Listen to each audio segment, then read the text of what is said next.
한국인과 일본인의 체격 차이에 대한 연구는 역사적, 인종적, 문화적 요인들이 복합적으로 작용하고 있음을 보여줍니다.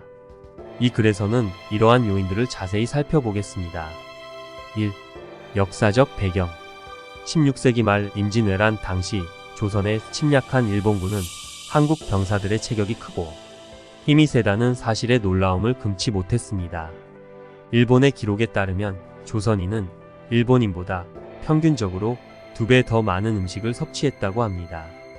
당시 일본인 남성의 평균 키는 약 150cm대 중반, 여성은 140cm대이었다고 전해집니다.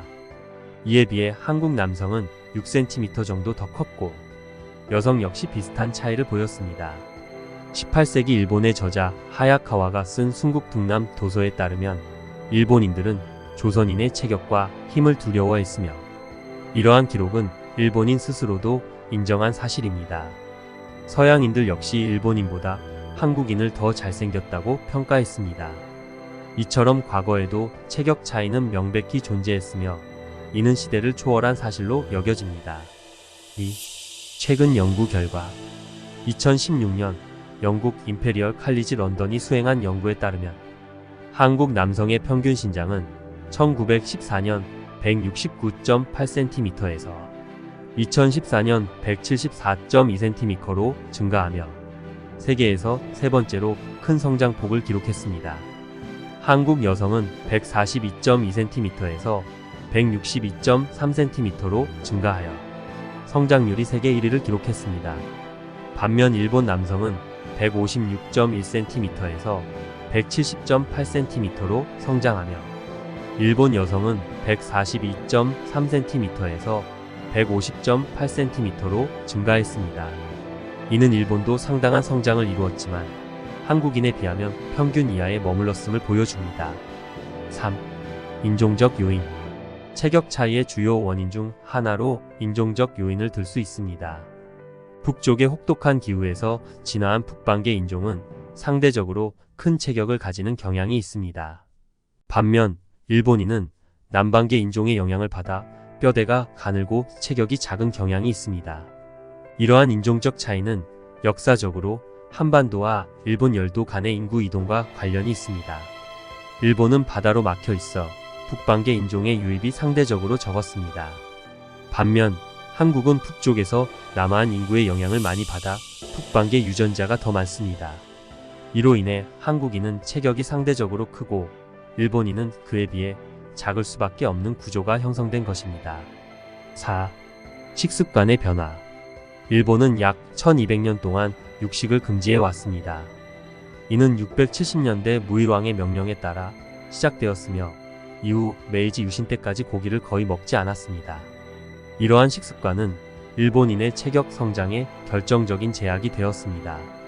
육식이 금지되면서 일본인은 생선과 채소를 주로 섭취하게 되었고 이는 단백질 섭취에 큰 제한을 두었습니다.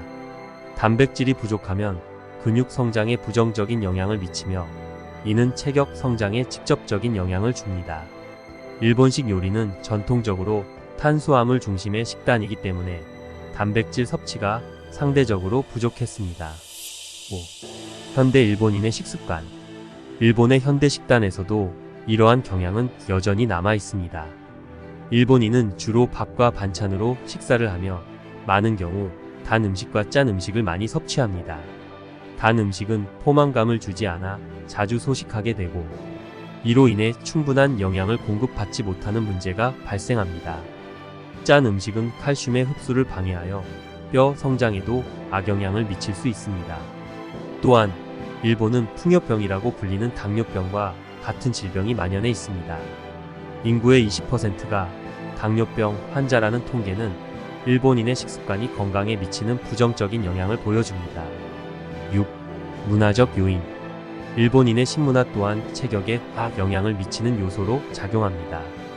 일본 음식은 전통적으로 부드러운 식재료와 조리법을 사용하는 경향이 있습니다.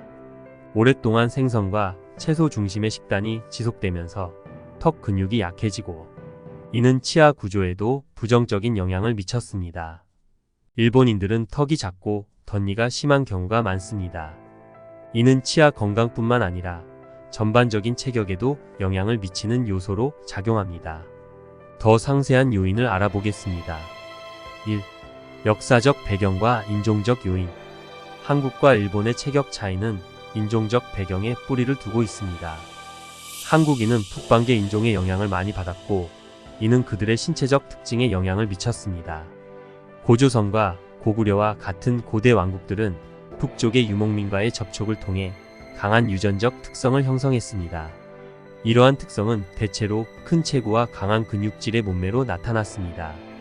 반면 일본인은 남방계 인종의 영향을 더 많이 받아 상대적으로 작은 체격을 가지게 되었습니다. 일본의 경우 역사적으로 섬나라로 고립되어 있었기 때문에 유전적 다양성이 제한되었습니다. 이는 일본인의 체격에 영향을 미치는 요인으로 작용하며 남방계의 유전적 특성이 더욱 강조됩니다. 이러한 유전적 특성은 일본인의 뼈대가 가늘고 신체적으로 왜소하게 만듭니다. 2. 식습관과 영양의 역사. 일본의 식문화는 전통적으로 생선과 채소 중심으로 구성되어 왔습니다. 특히 고기 섭취가 제한적이었던 시기가 길었던 일본에서는 단백질 섭취량이 적었습니다. 일본에서 육식이 금지된 것은 670년대부터 시작되어 메이지 유신이 이루어질 때까지 지속되었습니다. 이로 인해 일본인은 대부분의 단백질을 생선에서 섭취하였고, 이는 체격 성장에 필요한 필수 아미노산의 부족으로 이어졌습니다. 한국의 경우 고기 소비가 상대적으로 높았으며 다양한 육류와 생선을 포함한 식단이 일상적이었습니다. 한국의 전통 음식은 비빔밥, 김치찌개와 같은 고기와 채소가 함께 들어간 요리들이 많아 단백질 섭취가 용이했습니다. 이러한 차이는 시간이 지나면서도 지속되었고, 현대에 들어서도 한국인의 고기 소비는 증가하고 있는 반면 일본인은 여전히 생선 중심의 식단을 유지하고 있습니다. 3. 현대 식습관과 건강 문제. 최근 일본에서도 육식이 점차 증가하고 있지만 전통적으로 탄수화물 위주의 식단이 여전히 널리 퍼져 있습니다. 쌀밥이 기본이 되는 일본의 식단은 여러 반찬과 함께 제공되지만 고기와 채소의 비율이 한국에 비해 낮습니다. 이는 일본인의 영양 불균형을 초래하고 체격 성장에 부정적인 영향을 미칠 수 있습니다. 반면 한국에서는 단백질 섭취를 늘리기 위한 다양한 노력이 이루어지고 있습니다. 건강한 식단을 중요시하는 문화가 확산되면서 고기 소비량이 증가하고 운동을 통한 체격 향상에도 적극적입니다. 이러한 요인은 한국인의 평균 신장이 증가하는데 긍정적인 영향을 미쳤습니다. 4. 문화적 요인과 사회적 인식. 한국과 일본의 문화적 차이는 체격에 대한 인식에도 큰 영향을 미쳤습니다. 한국에서는 큰 체격이 미적 기준으로 여겨지는 경향이 강합니다. 특히 젊은 세대에서는 키가 크고 건강한 몸매를 선호하며, 이는 운동과 건강한 식습관을 장려하는 사회적 분위기로 이어집니다. 반면 일본에서는 작고 아담한 체격이 미적 기준으로 여겨지는 경우가 많습니다. 일본의 전통적인 미의 기준은 여성의 경우 작은 체구와 부드러운 선을 중시하는 경향이 있습니다. 이러한 문화적 배경은 일본인이 체격 성장에 덜 집중하게 만드는 요인으로 작용하고 있습니다. 5. 운동과 신체 활동의 차이. 운동 습관에서도 차이가 나타납니다. 한국에서는 운동을 통한 체격 향상이 적극적으로 장려되며 많은 사람들이 헬스장이나 스포츠에 참여합니다. 이는 전반적인 체력 향상과 함께 체격 성장을 도모하는 데 기여합니다. 특히 청소년기의 스포츠 활동은 체격에 긍정적인 영향을 미치는 중요한 요소입니다. 반면 일본에서는 전통적인 무술이나 스포츠보다 학업에 집중하는 경향이 강해 운동이 상대적으로 덜 활성화되어 있습니다.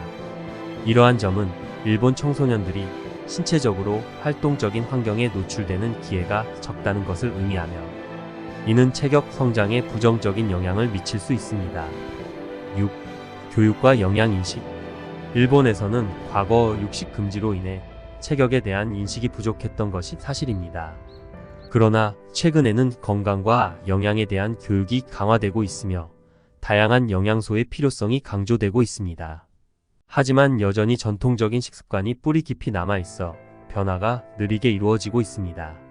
한국은 반면 영양 교육이 적극적으로 이루어지며 건강한 식습관과 운동의 중요성이 지속적으로 강조되고 있습니다.